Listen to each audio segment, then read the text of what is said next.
बैठो सारे बैठियो पहले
अर्जोरी माननीय MLA साहब आए दिन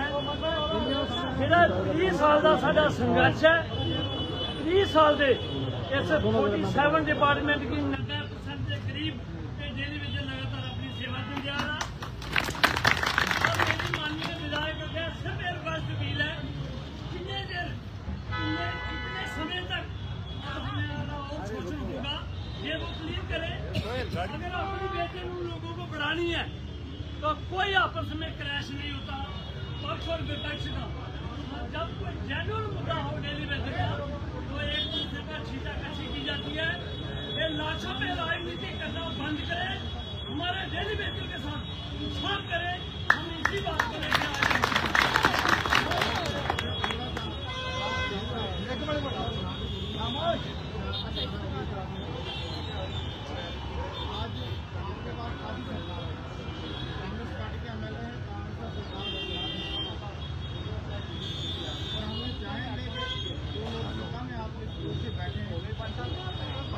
जैसे आपने असेंबली में बोला था मेरी किसान आप लाओ डेली वेजरों के हक में बात हमें जिस राधिया साहब भी याद है उन्होंने हमारे हक में बात की हमने जी साहब भी याद है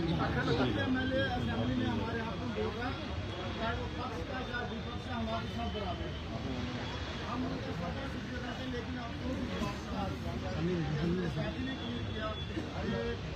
माननीय MLA साहबान का प्रपोजल 3 लाख का सैलरी का बन गया हमें कोई अफसोस नहीं पर अफसोस ये है कि उमर साहब को इस कुर्सी पर बैठेंगे एक टांग आपको करेंगे सरकार को थोड़ा ये समझाइए कि लारा लप्पा 1 साल से हो गया अब दोबारा वो यहाँ हमारी भाषा में कहो लारा लप्पा नहीं चलेगा क्योंकि हम लोग 32 साल से शोषण बर्दाश्त कर रहे हैं और इस 6 फरवरी के बजट में कोई भी साथी पीछे बैठा उन सबको उम्मीद थी उमर साहब पिछले साल का असेंबली का लेकिन हमें ये उम्मीद है कि असेंबली में जो बात की जाती है वो बात रिकॉर्ड और रिकॉर्ड का बुक बन जाती है तो पिछले बार भी गोल मोल बात थी आज भी गोल मोल बात है हमें गोल मोल बात नहीं चाहिए अगर सरकार को लगता है ये PHC का डेली वेजर काम नहीं कर रहा तो 1 हफ्ते की छुट्टी सब डेली वेजर को भेज दो तमाम माननीय जो अंदर बैठे हैं 90 के 90 89 अंदर में एक हमारे भाई आए इनको भी पता है कि PHC का एसएमसी सर्विस और बाकी डिपार्टमेंट के साथ इस माशी में कोई सरकार को चलाने में वाह लुट रहे हैं केंद्र ने कहा बहुत अच्छा काम कर रहे हैं तमाम डेली वेजरों का इसमें खून पसीना लगता है इतनी बात करूँगा सरकार की आप आधे पार्टनर आप रिस्पॉन्सिबिलिटी से आए हो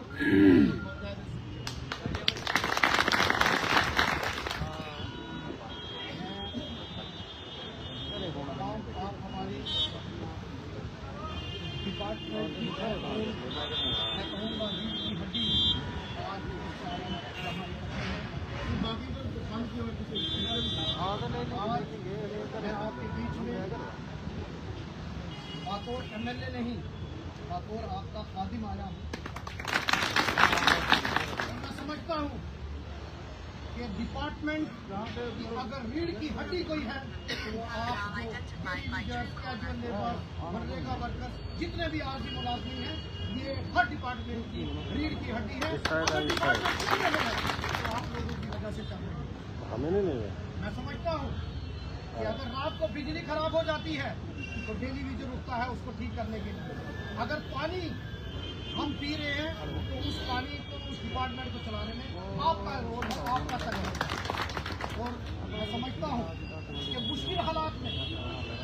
9,000 आप अपने बाल बच्चों का पेट पाल रही है। मुझे जब पिछली बार भी असेंबली में पूछा गया कि आपकी सैलरी बढ़नी चाहिए नहीं बढ़नी चाहिए, मैंने कहा मेरे टेलीविजन की सैलरी बढ़ा दो, उसको पक्का कर दो, हमारी हम आपके साथ हैं। हम आपकी आवाज जब एलजी साहब का एड्रेस हुआ, चाहे हम सरकार के साथ हैं लेकिन चुन कर हमें आप लोगों ने मिला है और आपकी आवाज उठाने के लिए अगर मेरे टेलीविजन के घर चूल्हा नहीं जलेगा, अगर उसके मुतालबात के साथ खिलवाड़ होगा तो हम सरकार को याद दिलाने का काम भी करेंगे। मैंने जब एलजी साहब का एड्रेस हुआ मैंने वहाँ भी आपकी आवाज़ उठाई। आज बजट सेशन हुआ मैं वहाँ भी आवाज़ उठाई। अभी आज डिफरेंट डिपार्टमेंट्स की ग्रांट थी। मुझे जब मैंने मन बनाया कि मैं आपसे मिलने के लिए आऊँ तो मुझे बहुत सारे लोगों ने कहा कि मत जाओ आप वहाँ, शायद आपके साथ कोई धक्का मुक्की करे। मैंने कहा धक्का मुक्की करने के लिए लोग नहीं आए, वो लोग अपना हक मांगने के लिए पहुंचे हैं, इन लोगों की वजह से पहुंचे हैं और इनकी बात सुनने के लिए मैं जरूर जाऊंगा। और मैं आपको यकीन दिलाता हूँ कि जब तक कल भी चीफ मिनिस्टर साहब ने कहा, उन्होंने एक कमेटी कंस्टिट्यूट की। जब मैंने बजट सेशन में बोला तो मैंने उनसे कहा कि कमेटी की 6 महीने की रिपोर्ट थी और 6 महीने का टाइम था। आज 1 साल हो गया, सरकार अपनी पॉलिसी वाजिया करे कि कितनी देर में इन सबको रेगुलाइज करना।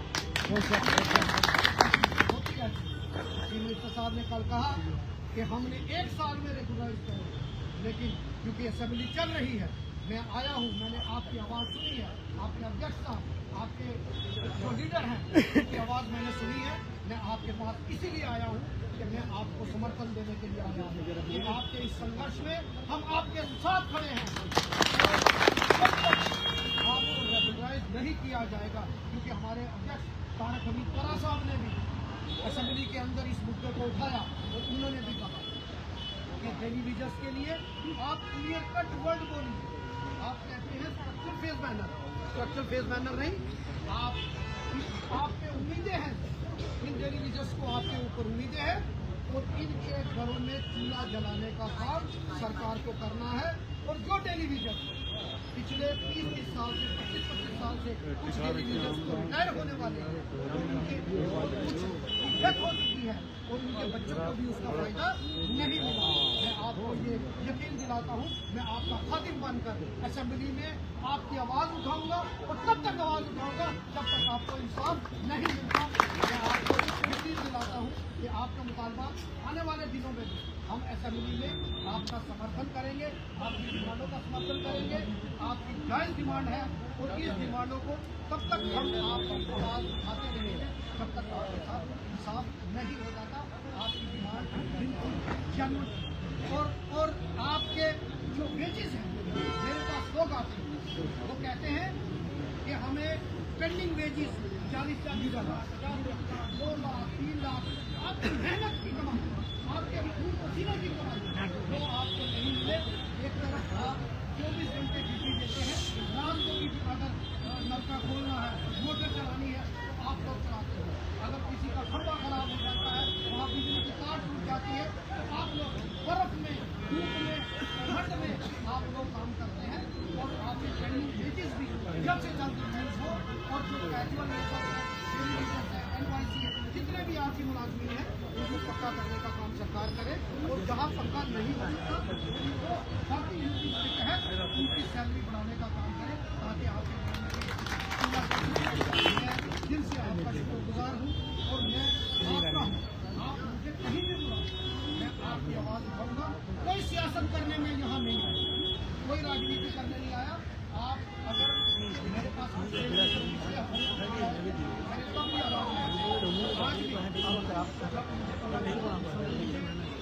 सिक्योरिटी वालों ने भी मना किया और सब्जी के बाहर भी बहुत जिंदाबाद। एमएलए साहब से हमारी गुजारिश रहेगी, नाम नहीं ले सका। जम्मू सिटी के भी लोगों ने एमएलए उन्होंने बोला, या बनी बसोली जहाँ के पूरे 90 के 90 मैंने जिन्होंने कश्मीर के भी कुछ एमएलए साहबान ने बोला, हम आपके माध्यम से उनका शुक्रिया करते हैं इस समाज कि अगर कांग्रेस के प्रेसिडेंट खड़ा साहब आपकी सपोर्ट सरकार है, वो कह रहे हैं इनको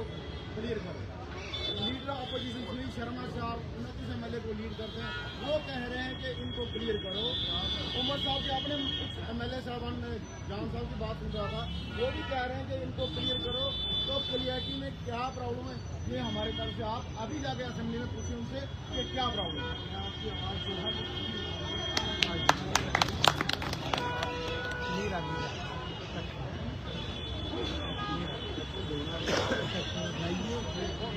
और उनके डेली रीजर्स के बेसिस पेंडिंग है। 2,500, 5,000, 9,000 के ऊपर के अपने बाल बच्चों का पेट कैसे अपने सूबा कैसे चलाएंगे, इनको रेगुलाइज करने की सबसे शदीद जरूरत है। और मैंने जो सवाल किया था उसके में अगर खाली एक बिस्किट की बात करें तो यहाँ वहीं कम से कम 5 से 7,000 मुलाजमीन जो है आर्जी मुलाजमीन, तो इनकी जैमुन मुतालबात है, अब इनके साथ है। तो इनकी आवाज़ हाउस के अंदर तब तक उठाते रहेंगे जब तक सरकार अपना वादा पूरा नहीं करती और इन डेली रीजर्स को पक्का नहीं है। 2 साल में जो है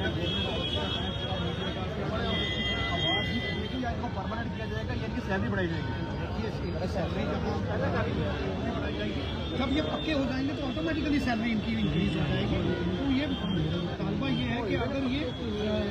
24/7 नौकरी करते हैं, अगर पानी जब भी खराब होगा तो इनको जो JEE इनको भेजते हैं कि मोटर खराब होगी या आप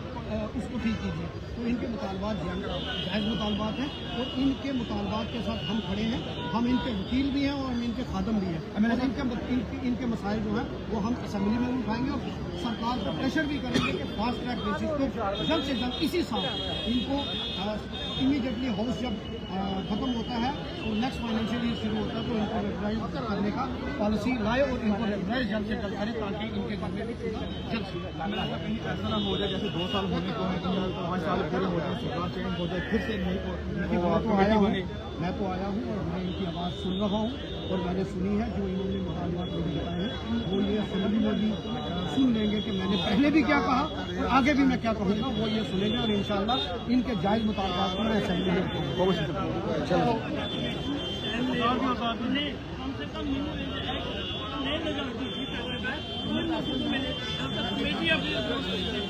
हमारा 7 साल का पैनिक है।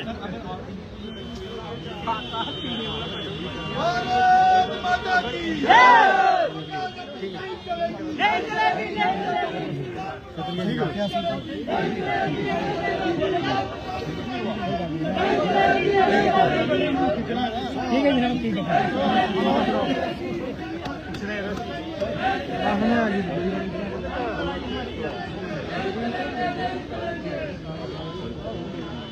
एक मिनट साइड में फोटो लेंगे, फोटो लेंगे।